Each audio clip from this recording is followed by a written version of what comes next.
Hello and welcome to the Afl Riverina Football and Netball Show. I'm your host, Hannah Maguire. Well, there were a few upsets in last week's round of footy. No more surprising than Tamora's shock loss to North Wagga. We'll have more on that later in the show. We'll also catch up with Shane Buchanan from AFL Riverina to give us his weekly tips. And Matt Kelly from Prime 7 News Sports Department, he caught up with Guy Orton for a special behind-the-scenes tour of what happens on game day.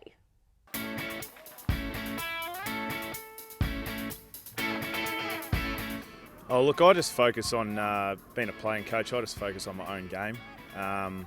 In saying that, I've still got to focus on the structures and all that sort of stuff pre-game, but I still got to go through my own routines and all that sort of stuff to get myself right for the game.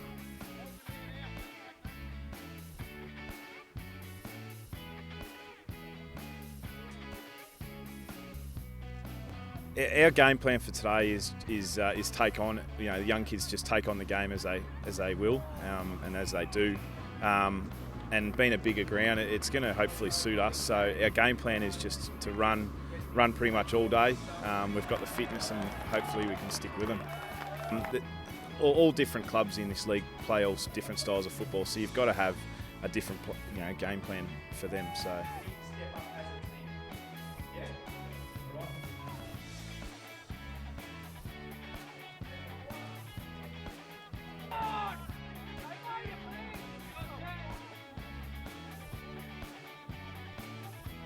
Their backline's really strong, and their half-backs, run off. So probably their backline is where we've got to stop down a bit of their run coming off there. But yeah, obviously we're going to back our players as much as we can through the midfield and up forward, hopefully. So no, we won't be tagging anyone at all. We'll just be backing, as I said before, we'll be backing our players in and hopefully we get on top. Well, they do love the press, and obviously decision making is the big thing. Obviously, stupid decision making and all that sort of stuff will, it's obviously that's if you don't do it right, it's where it's all at. So, good skills and to break the lines, and that's hopefully how we'll break the press if they do play it. Yeah, it's very crucial today. We've got to get to a good start. We've got some young kids, and when they're up and about, there's some really good footballers in there. So we'll hope for a good start, and that'll hopefully kickstart the day and get our confidence right up from the start. They're running. They're setting up the 2 blokes.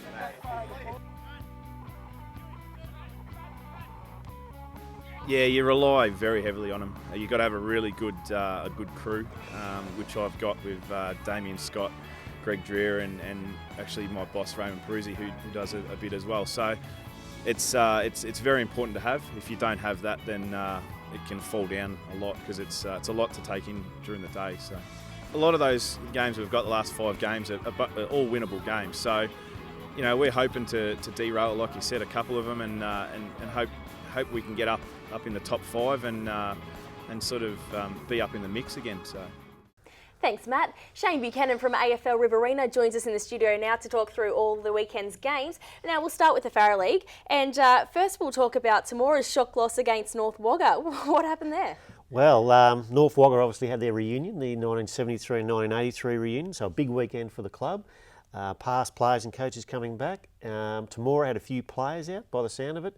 And obviously North Wagga's played probably above themselves and have secured a fantastic win, which puts Tamora's finals campaign, I suppose, on a bit of rocky road, I suppose. They'd love to finish on top of the ladder, but now, if everything goes to plan, they'll finish probably second, but still have the double chance. Yeah, I mean, it was quite a shock. And what players were out, do you know?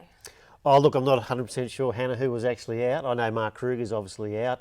I think Tim McCauley didn't play.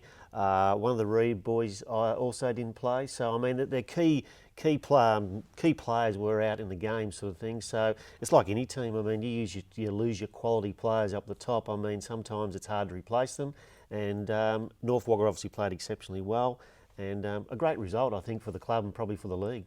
The loss will probably do Tamora good, you think? Yeah, Tamora, a kick up the bum never hurts, sort of thing. And especially, we're only, 4 or 5 weeks probably out from finals time. So, I mean, they'll take that on, and no doubt Mark Kruger would have addressed that during the week. Okay. Tamora this week take on East Wagga. How do you think they'll back up there? Oh, this won't be an easy game. East Wagga's form has been pretty good. They beat Mara last week. They overran Mara, so they're a fit team, there's no doubt about that. I've seen them play a couple of times. They move the ball exceptionally well, East Wagga. So they're right in this game, there's no doubt about that. And also, they'd love to beat Temora just to get that psychological advantage at finals time. And it should be a ripper of a game. But I suppose a lot will depend on who Temora gets back in regards to this weekend. And perhaps I think Temora should win, rebound from last week's shock defeat and get over the Hawks. Okay.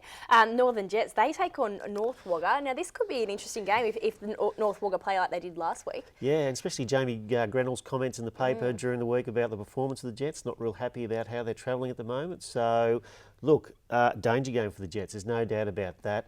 But on form, you'd think the Jets should get over the top of the young North Wagga Sainers. Especially many times, Hannah, you see a team that probably plays above themselves, gets a win. Will they back up again next week will be the interesting point, but I don't think they will. I think the Jets will get over the young Saints. Okay, we've got Colliambly versus The Rock. Yeah, Colliambly versus The Rock. Coach Andrew McGowan looks like may have done a serious knee injury, which is a shame for the club there. Currently positioned in 8th position on the ladder. The Rock go to the top. They'd be rubbing their hands together after the shock defeat of Temora, and I think the Rock will have too much class for Colliambly. I think you might be right. And Mara play CSU. Yeah, this will be an interesting game as well. CSU got a win last week against Collie. Mara's form, I thought they should have beaten East Wagga last week. They've had their injury concerns. They had a lot of players getting back to their full strength team and couldn't get over the Hawks. So this will be a danger game, but I think Mara should rebound, or they've got to rebound, and should rebound over the CSU Bush Pigs. All right, well, that sums up the Farrell League this week. And the Riverina League we'll move on to now. Leeton versus Germain. Yeah, all the games in Riverina, we've got all the top teams playing. It's probably the teams below, outside the finals race, I suppose. And with Germain had the bye last week. Leeton, Witten were defeated by Collingully at home, and probably their finals aspirations now are probably gone. So they're just playing for pride. Looking for a winner here. I think Germain have got too much to play for at this time of year and should get over Leeton. Okay. Turvey Park versus Coolman. Now, Turvey, they were pretty embarrassing last week, 112-27 against Mango. Yeah, well, I mean, that's what you're going to get with Turvey Park. They've got some young kids. They're going to be playing some really good football one week and then the next week dropping off. Obviously, injuries to key players is also critical there for Turvey Park. I'd like to mention probably Chris Serrato, I don't think played last week, and he's a real leader at the club. So Coolman's form has been pretty hot, and I think they should get over Turvey Park by a good margin. Narandra versus Mango. This shouldn't be too bad a game. Yeah, it shouldn't be. I mean, Mango's form has been pretty good. They've been fairly consistent, which would be pleasing for Coach Irvin. Narandra's form, big defeat last week. The margin was probably a bit of a surprise to me. I thought there probably would have been a bit more competitive game. Once again, Mango, they're playing, building momentum towards finals. Narandra's season's probably over at this stage, and Mango players should get over Narandra. And Mango will probably enjoy playing on the Narandra Sports Ground as well, just where the finals will be played as well. Yeah. Griffith versus Collingully. Yes, Griffith last week, big defeat to Wagga Tigers, so no doubt Coach Guy Orton be disappointed in that performance. Collingully had a win at Leeton, against Leeton, which is never easy. Mark Eppett's form's been exceptional, kicked 7 goals last week. I think he kicked 7-7 for the day, so Mark needs to improve his kicking there.